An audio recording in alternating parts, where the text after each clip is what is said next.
चलिए अब देखते हैं Laplace transform off ramp signal. Laplace transform off ramp signal RT से जो रिप्रेजेंट किया था हमने, ठीक है। सो यहाँ पर अब एक्स टी की वैल्यू हमें क्या दी हुई है, आर टी। आर टी का हमें लाप्लास ट्रांसफॉर्म निकालना है। फिर से वही शुरू करेंगे। लाप्लास ट्रांसफॉर्म ऑफ, फॉर्मूला क्या है आपका, 0 to infinity r t E to the power minus S T dot D t. 0 to t, r t की वैल्यू क्या होती है, टी होती है, e to the power minus S T dot D t. हम लोगों ने पढ़ा था ना, आर टी क्या होता है, आर टी इक्वल्स टू होता है टी अगर t ग्रेटर देन और इक्वल टू 0 है, अदरवाइज 0 होगा अगर t लेस देन 0 होगा। तो यहाँ से निकला है हमारी लिमिट कहाँ से कहाँ तक जा रही है, लिमिट हमारी जा रही है 0 से इन्फिनिटी तक। 0 से इन्फिनिटी मतलब 0 से बड़ी है लिमिट, मतलब 0 से बड़ा है t। तो हमारी आर टी की वैल्यू क्या होगी, t। तो यहाँ पर हमने t पुट कर दिया। ओके, तो अब इसको सॉल्व कर लीजिए आप। X S equals to 0 to t। अब इसमें क्या होगा, प्रथम फलन और द्वितीय फलन का फर्स्ट इंटू सेकंड का फॉर्मूला लगेगा इंटीग्रेशन का। चलिए लगा के देख लेते हैं। तो क्या होता है, प्रथम फलन द्वितीय फलन का समाकलन e to the power minus S T dot D T, ठीक है, माइनस प्रथम फलन का अपकलन d upon D T, T को हमने प्रथम फलन लिया, द्वितीय फलन का समाकलन dt और फिर पूरे का समाकलन।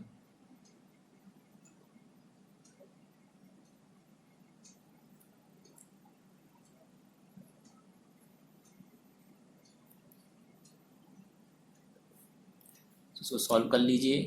एक्स एस इक्वल्स टू क्या हो जाएगा आपका,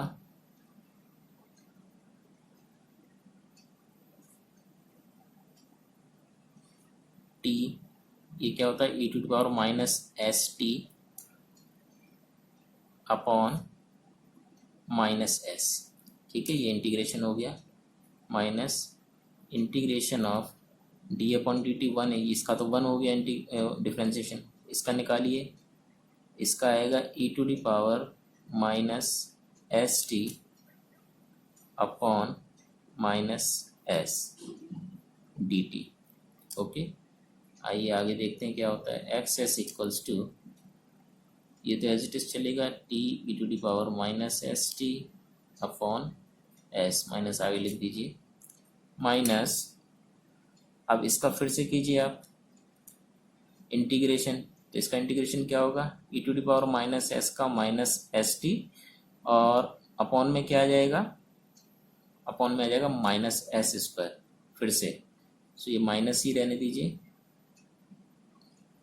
ई to the power minus S t ये आ गया और नीचे क्या आएगा, माइनस 1 अपॉन एस फिर आएगा, तो फिर ये एस स्क्वायर हो जाएगा, ठीक है। अब इतना आपका आ चुका है, इसको आप अब लिमिट ले लीजिए। लिमिट क्या थी, 0 से लेके इन्फिनिटी तक की लिमिट है। इसमें रखते हैं, वैल्यू पुट करते हैं।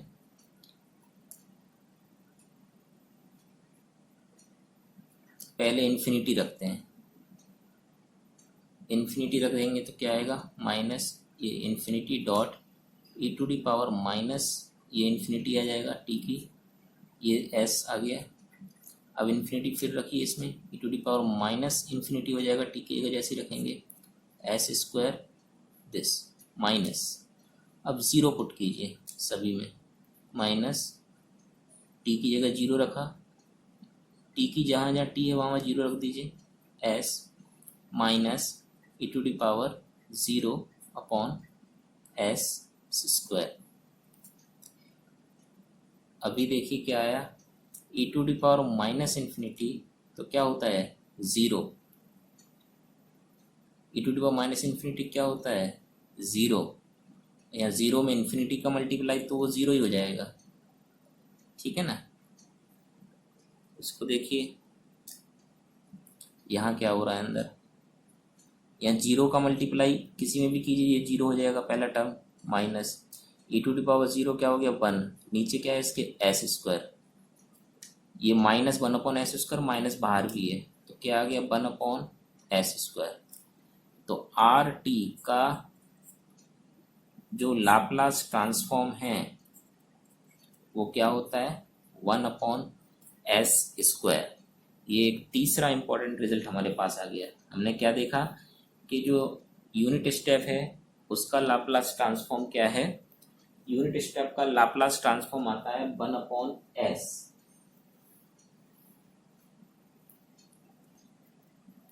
उसके बाद हमने देखा कि यूनिट इम्पल्स का लाप्लास ट्रांसफॉर्म आता है वन, और फिर हमने देखा यूनिट रैम्प का जो लाप्लास ट्रांसफॉर्म है वो क्या है वन अपॉन एस स्क्वायर। ये तीनों रिजल्ट आप याद रखिएगा, ये कई बार एग्जाम में और कंपटीशन में पूछे जा सकते हैं, तीनों ही बहुत इंपॉर्टेंट है, किसी का भी आपसे लाप्लास ट्रांसफॉर्म इसमें पूछा जा सकता है। इसके बाद हम लोग डिस्कस करते हैं लाप्लास ट्रांसफॉर्म की प्रॉपर्टी। कुछ प्रॉपर्टीज होती हैं लाप्लास ट्रांसफॉर्म की, हो सकता है इन प्रॉपर्टी के बेसिस पे कोई न्यूमेरिकल आपसे पूछ लिया जाए, तो हम सारी प्रॉपर्टी में एक चीज़ ये मान के चलेंगे कि हमारा सिग्नल है एक्स टी और उसका लाप्लास ट्रांसफॉर्म है एक्स एस, सॉरी इसका लाप्लास ट्रांसफॉर्म है एक्स एस, ठीक है इस तरीके से। तो प्रॉपर्टीज ऑफ एल टी लिख देते हैं लाप्लास ट्रांसफॉर्म, लाप्लास ट्रांसफॉर्म की प्रॉपर्टी। तो सबसे पहली जो प्रॉपर्टी आती है वो है लीनियरिटी प्रॉपर्टी। लीनियरिटी हम लोगों ने पढ़ा था पहले चैप्टर में, तो बस वही प्रॉपर्टी है। लीनियरिटी प्रॉपर्टी कहती है, देखिए क्या कहती है कि अगर x1t का लाप्लास ट्रांसफॉर्म, बहुत ईजी है, x1t का लाप्लास ट्रांसफॉर्म x1s है और x2t का लाप्लास ट्रांसफॉर्म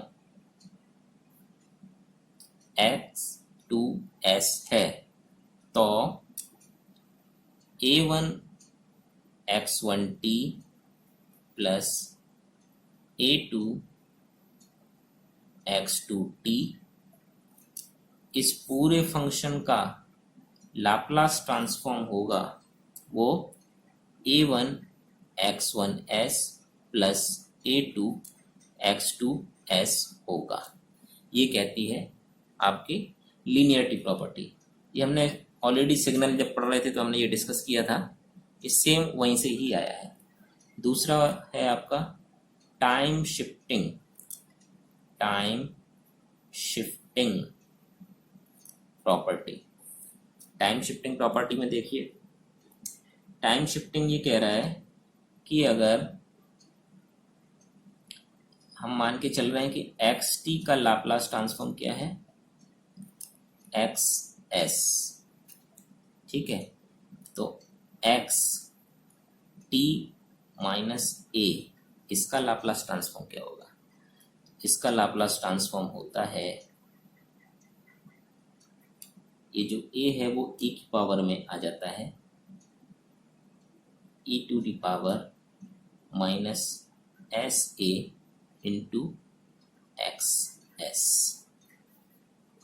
ओके, क्लियर है टाइम शिफ्टिंग प्रॉपर्टी। इसका एक एग्जाम्पल देख लीजिए, एक इसका एग्जाम्पल देख लीजिए इस प्रॉपर्टी का। हमको निकालना है Laplace transform u t minus a का, यू टी माइनस ए का लाप्लास ट्रांसफॉर्म निकालिए, ये का क्वेश्चन है। यू टी माइनस ए का लाप्लास एल टी निकालो, गैप करो। तो किस तरह ज्ञात करेंगे? देखिए, हम जानते हैं कि यूटी का हमें पता है, यूटी का लाप्लास ट्रांसफॉर्म क्या होता है, अभी हमने कैलकुलेट किया। यूटी का लाप्लास ट्रांसफॉर्म हमको पता है 1/s होता है। तो अब निकालना क्या है हमको, यू टी माइनस ए का। तो अब हमें यहाँ पर ये प्रॉपर्टी लगानी पड़ेगी। ये प्रॉपर्टी दिख रही है यू टी माइनस ए। जैसे ही यू टी माइनस ए लगाते हैं तो जो भी माइनस के साथ लिखा हुआ है, माइनस के साथ लिखा हुआ है वो e to power minus S a में आ जाता है, e to the power minus S a, और ये तो है ही 1/s। तो ये इसका लाप्लास ट्रांसफॉर्म हो गया। अगर हमको किसी फंक्शन की लाप्लास ट्रांसफॉर्म पता है तो हम ये प्रॉपर्टियां लगाकर उसको कैलकुलेट कर सकते हैं। अगली प्रॉपर्टी देखिए,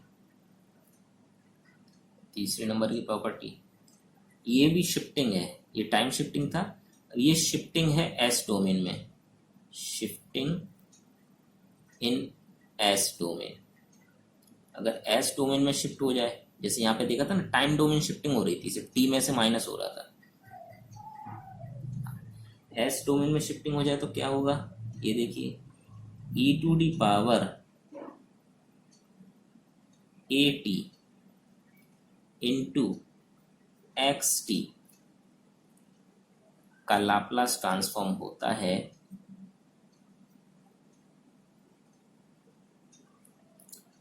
एक्स एस माइनस ए।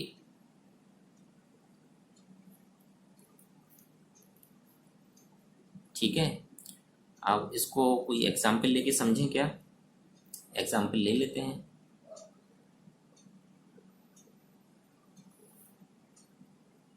मान लीजिए, एक एग्जाम्पल ले लेते हैं।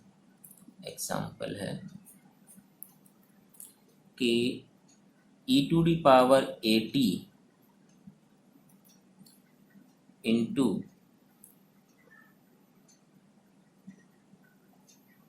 यू टी का लाप्लास ट्रांसफॉर्म निकालो। लाप्लास ट्रांसफॉर्म ज्ञात करो। ठीक है, इसी तीसरे नंबर की शिफ्टिंग के लिए है। तो यहाँ पर ये देखिए शकल मैच कर रही है, e to the power a t यहाँ आ गया, एक्स टी की जगह यू टी लिखा हुआ है। तो हमें क्या, पहले यू टी का लाप्लास ट्रांसफॉर्म पता होना चाहिए। तो यू टी का लाप्लास ट्रांसफॉर्म हमको पता है क्या होता है, यू टी का लाप्लास ट्रांसफॉर्म होता है 1/s। अब ये क्या कह रहा है कि अगर इसमें e to the power a t से मल्टीप्लाई कर दिया जाए तो लाप्लास ट्रांसफॉर्म क्या होगा। तो हमारी प्रॉपर्टी क्या कहती है कि जो भी ऊपर मल्टीप्लाई किया जाता है ई टू डी पावर ए, जो भी टी का मल्टीपल होता है वो एस माइनस ए में आ जाता है। तो यहाँ पर क्या आ जाएगा, जो भी टी का मल्टीपल क्या है ए, तो यहाँ पर क्या आ जाएगा एस माइनस ए। ये इसका सॉल्यूशन हो गया। इस तरीके से ये प्रॉपर्टीज को हम यूज करते रहते हैं। अगला देख लीजिए, टाइम स्केलिंग प्रॉपर्टी। 3 प्रॉपर्टी हो गई है। 4th प्रॉपर्टी देखिए, टाइम स्केलिंग।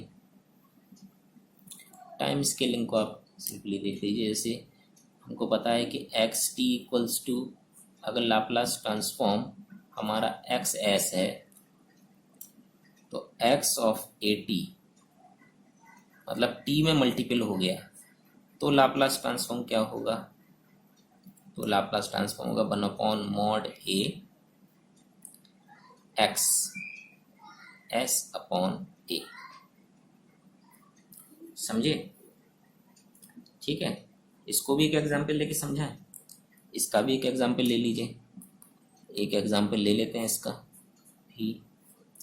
मान लीजिए कि हमारा जो एक्स टी है वो बराबर है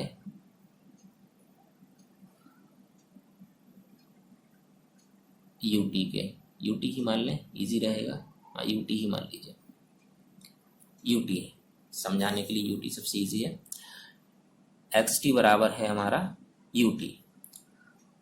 अब यू टी का लाप्लास ट्रांसफॉर्म हमको पता है ut का जो लाप्लास ट्रांसफॉर्म है वो कितना होता है, 1/s। अब हमको निकालना है लाप्लास ट्रांसफॉर्म, इसमें लिखिए UAT U2t का लाप्लास ट्रांसफॉर्म ज्ञात करो। ये है आपका क्वेश्चन u ऑफ 2t का। तो u ऑफ 2t से पहले हम u ऑफ t का तो निकाल लें, u ऑफ t का ये है। अब u ऑफ 2t का लाप्लास ट्रांसफॉर्म क्या होना चाहिए इस फॉर्मूले के अकॉर्डिंग, जो भी t का मल्टीप्लाई है वो 1/mod a में पहुंच जाएगा। t का मल्टीप्लाई क्या है, 1/2, तो ये 2, और फिर क्या है, जो XS था, जो XS होता है हमारा, XS क्या है, ये है।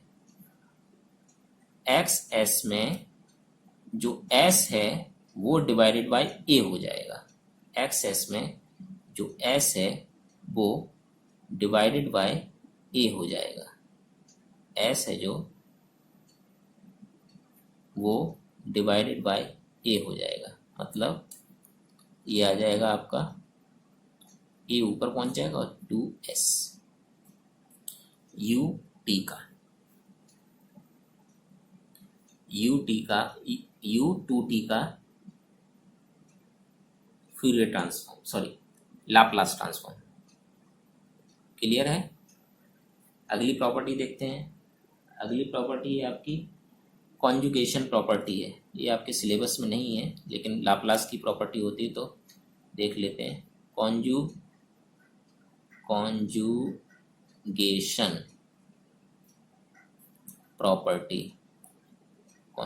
प्रॉपर्टी कहती है कि लाप्लास ट्रांसफॉर्म अगर कॉन्जुगेट है ये डेल टी, तो इसका लाप्लास ट्रांसफॉर्म जो होगा वो होता है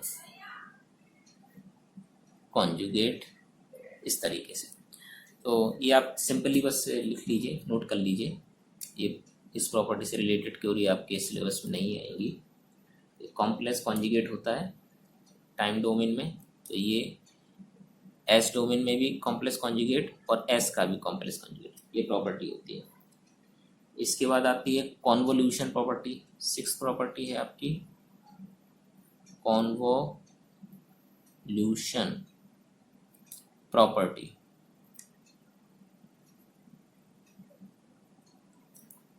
कॉन्वोल्यूशन प्रॉपर्टी आपकी क्या कहती है, कॉन्वोल्यूशन प्रॉपर्टी कहती है कि अगर x1t का लाप्लास ट्रांसफॉर्म x1s है और x2t का लाप्लास ट्रांसफॉर्म x2s है, तो अगर हम इन सिग्नल का कॉन्वोल्यूशन कर दें, ये कॉन्वोल्यूशन भी डिप्लोमा के सिलेबस में नहीं है, बीटेक में है, लेकिन प्रॉपर्टी है लाप्लास की तो बतानी पड़ रही है। अगर हम इन दोनों का कॉम्प्लेक्स कॉन्जुगेट कर दें तो इसका जो लाप्लास ट्रांसफॉर्म होता है वो इनके इंडिविजुअल लाप्लास ट्रांसफॉर्म का मल्टीपल होता है।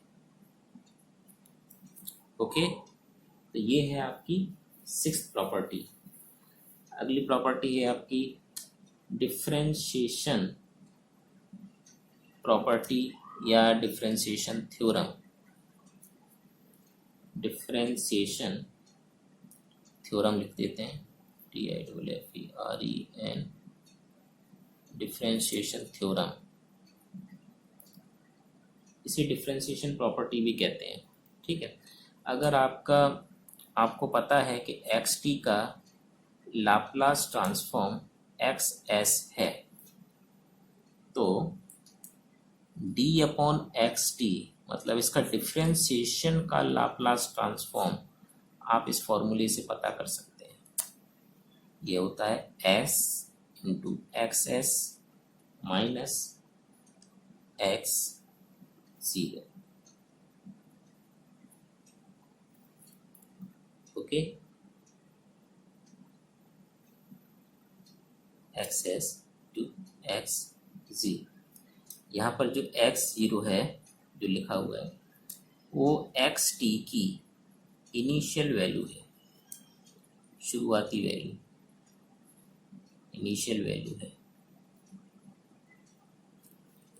ओके, तो अगली प्रॉपर्टी देखते हैं। अगली प्रॉपर्टी है आपकी, ये प्रॉपर्टी भी डिफरेंशिएशन प्रॉपर्टी है लेकिन ये एस डोमेन में है। ये डिफरेंशिएशन प्रॉपर्टी थी टाइम डोमेन में, ठीक है, टाइम डोमेन में, क्योंकि डिफरेंशिएशन किसका आया था, एस टी का, एक्स टी का।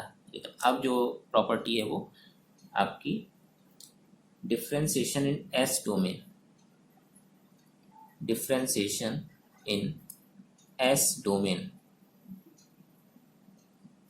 ये प्रॉपर्टी क्या कहती है, ये देखिए, अगर एस टी का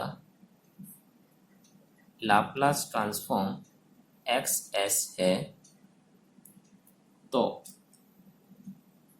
माइनस टी एक्स टी का लाप्लास ट्रांसफॉर्म